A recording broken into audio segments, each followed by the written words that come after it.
everyone, welcome back to my channel. If you're new here, welcome to my astro community. And in today's video, I'm going to be going over the 5 major things you need to know to understand astrology. And I feel like a lot of us are at that point where we've calculated our birth charts, we know what it looks like, you know your placements, but you might have trouble making sense of it all. It might be a little bit confusing at first. And if you haven't calculated your birth chart yet, I do have a link in my bio to calculate it. So make sure you calculate it before watching this video. But anyway, like I said, a lot of us have our birth charts and we're like, wait, what is this? How do you understand it? And in today's video, I'm really going to clarify that a bit for you guys and give you just 5 simple steps you need to know in order to understand your birth chart and really understand astrology as a whole. And I do have a bunch of other videos that go over like your birth chart, how to read it, stuff like that. I'll link every relevant video down below so you guys can check that out too. And I will say that this video is really great for beginners, but it's also great if you feel like you're advanced too. It's really great for just like refreshing your knowledge on astrology, and really great if you are just learning it and just starting out with astrology. Okay, so step number 1 with astrology and understanding it. So I'm gonna move to the side because I'm gonna show you guys like a bunch of like pictures and graphics and stuff to visualize it. Really, when it comes to astrology, I know a lot of you guys have probably seen a chart that looks like this or this. You've probably downloaded the CoStar app and done your chart. Maybe you've done your chart on Cafe Astrology and you get like a literal chart that looks like this.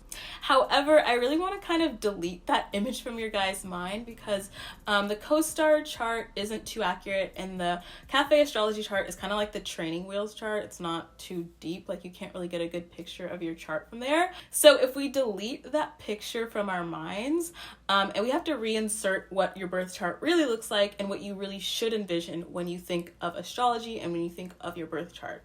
And basically your real chart looks like this. Some of you guys probably already know that. And your real chart is a circle, as you can see. So that brings me to the basic fundamental knowledge of astrology, which is geometry and a little bit of math. So I know the word math might trigger some people, but it's really just basic geometry, it's basic math. It's kind of has to do with the degrees of astrology, and I'm going to explain how that works into this right now. So basically you have this circle chart and you can imagine it sort of like as a pizza. So each section is different and has different things and toppings within that one section. But essentially, how many degrees is a circle? A circle is 360 degrees, right? And now answer me this question. So if you were to divide a 360 degree circle by 30, what number would you get? You'd get 12, right? So essentially that is the basic knowledge of a birth chart. It's a circle with 360 degrees and each sign is 30 degrees and therefore you have 12 zodiac signs. And so that's really what you need to envision and think about when you're thinking of a birth chart, because I know with like CoStar or whatever that app is, some people think they don't have houses, but really everyone has every single house. Some of your houses are just empty, which I do have a video about and I'll link it down below. So yeah, basically there's 12 houses, each sign is 30 degrees, and that's why with your zodiac sign, for example, some people are born on a cusp. So let's say you're born on like August 22nd or something. That would mean you're barely a Leo or barely a Virgo, so you might be like a 29 degree Leo, making you someone born like on the cusp of it. But that's like a whole nother video, but degrees really matter when it comes to reading your chart. So that brings me to the second step of understanding astrology, and that is knowledge of the houses. So obviously, as I mentioned, astrology is like a clock. It's a circle. And I really think about it as a really huge like energy clock, if that makes sense. So each house represents something different. I do have a house series on my channel already explaining like what each house means, so I'll link that down below. But basically that's the second major step, is understanding the houses. Now some of you guys might have a bunch of planets in one house, so you might experience life like knowing the energy of one house really well. Like if you're like an 8th house stellium, a stellium is someone with like 4 planets in one house, then you really are familiar with like 8th house energy. And so it's really important to get familiar with each house and what it means. And just like a simple explanation, each house in order is kind of like a different stage of your life. So houses 1 through 4 are more about like your childhood, 4 through 7 is more about like your adulthood, teenage years, 7 through 10 is like your adulthood, 10 through 12 is like your older age. And that's a more deeper concept I will get into later on my channel, but that's essentially like the time track with the birth chart because it's a wheel, it's like a clock, it's like an energy clock essentially. And the houses get even more specific and tell you what energy you're experiencing at what time of your life, and understanding the houses and what they mean can tell you more about your chart, more about yourself, and how that kind of incorporates to your daily life. Okay, so that brings me to the third most important thing, and this one is so important if you want to go from a basic understanding of astrology to advanced learner of astrology, and that is knowing the symbols. So as I've been showing you guys, essentially this is a blank birth chart, but when you look at a chart with like someone's actual birth chart, you see a bunch of symbols, you see a bunch of lines, and some of you guys might not know them yet. Some of you guys probably already know them. I think pretty much everyone knows these symbols, which are the symbols of each zodiac sign. But when it comes to reading a birth chart, it's important to memorize the symbols of the planets. So I'll put that on the screen right now. Each planet has a different symbol. So for example, Jupiter has a symbol that looks like that. So if you were to look at a birth chart and you saw this symbol in the 10th house, then that person would have Jupiter in the 10th house, and that manifests as something really specific in their life. And I do have a whole video about like Jupiter in the houses, so if you wanted to look at Jupiter, for example, you could understand what Jupiter in the 6th house means, what Jupiter in the 8th house means. And that's really what astrology is, and really what I feel like people are learning about like currently is like, okay, I have moon in my 10th house. What does that mean? I have sun in my 10th house. What does that mean? And I do have videos about those things. I'll link down below. But yeah, basically that's where you really get into understanding yourself, your psychology, your life, is when you look at these symbols of the chart in your chart, see where they are, and understand how that manifests in your entire chart and your entire life. Okay, so that brings me to the fourth step to understanding astrology, and that is knowing the planetary rulers. So as I mentioned, each planet has a sign, and I will add that it's really important to understand the energy of each planet. Each planet carries a different energy, and that's the entire basis of astrology. It's based on the planets, right? It's based on the energy of the planets. The planets project that energy onto us, and it influences us on a daily basis. So you really have to understand, one, what each planet represents to understand it in your birth chart. And that goes into kind of like planetary dominance as well, where it's like, okay, you might be Mercury dominant, you might be Sun dominant.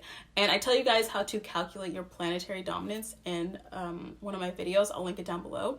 That's where you kind of understand like, okay, I'm a moon dominant person. That means I absorb a lot of energy from the moon. And then obviously each planet rules different zodiac signs. So I'll put a picture of the planetary rulerships on the screen. So for example, Leo is ruled by the sun, Cancer is ruled by the moon. But if we look at a sign like Virgo and Gemini, they're both ruled by Mercury. So almost every sign except for Leo and Cancer is ruled by one planet. So some planets have two zodiac signs, if that makes sense. It's on the screen so you guys can see it. So for example, Saturn rules both Capricorn and Aquarius. So both of those signs experience the same themes and energy that Saturn projects onto them. So it's really important to understand what planet rules which sign, and then understand what the energy of that planet even represents, because that's what astrology is based on. And I feel like people forget, like, it's literally based on the planets. So if you just understand the planets first, then you'll understand astrology much easier. Whereas if you try to understand the zodiac sign first, you get really confused because you're like, you don't understand the fundamental foundation of it.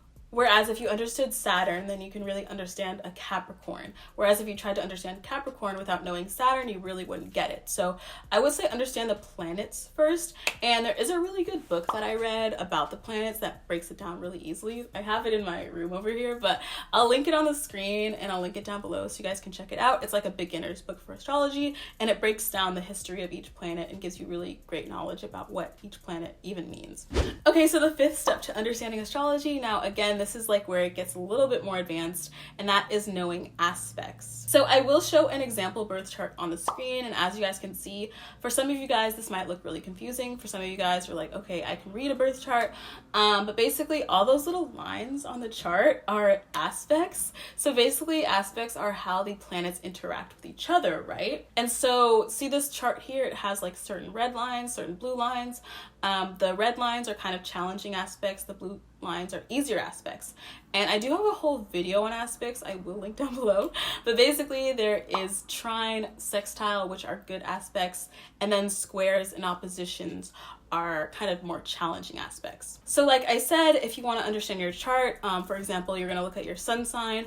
Okay, my sun is in the 10th house. Okay, let's say you understand what sun in the 10th house means. But then your sun is squaring Pluto. So that means the relationship between your sun and Pluto is kind of a negative relationship, and you can experience challenges based on what each of those planets represent. So for example, sun represents your ego, your soul, your personality. Pluto represents transformation, change, destruction. So you might experience a life where it's like you have a lot of identity changes, a lot of identity transformations, because you have your sun squaring Pluto, which is kind of a hard relationship for those two planets to have. Whereas like if you have a little blue line between, like, let's say the moon, your moon is like in the 6th house, then you have moon trining Jupiter, and that's like in your 10th house, then it's like you have a positive relationship between Jupiter and the moon. Jupiter is like optimism, expansion, luck, whatever. Your moon is your emotions, so that means you could be a very optimistic person. That's one manifestation of that aspect. So yeah, we all have aspects in our chart, a lot of challenging ones, maybe a lot of pleasant ones, but either way, we all have them.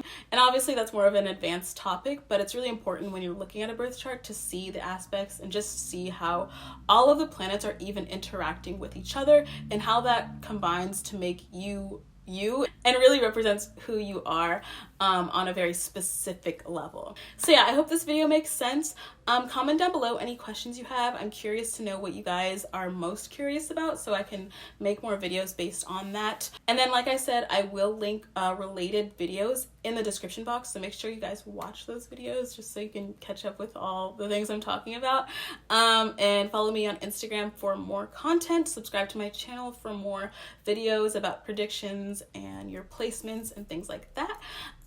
And thanks for watching this video, and I'll see you guys in my next one.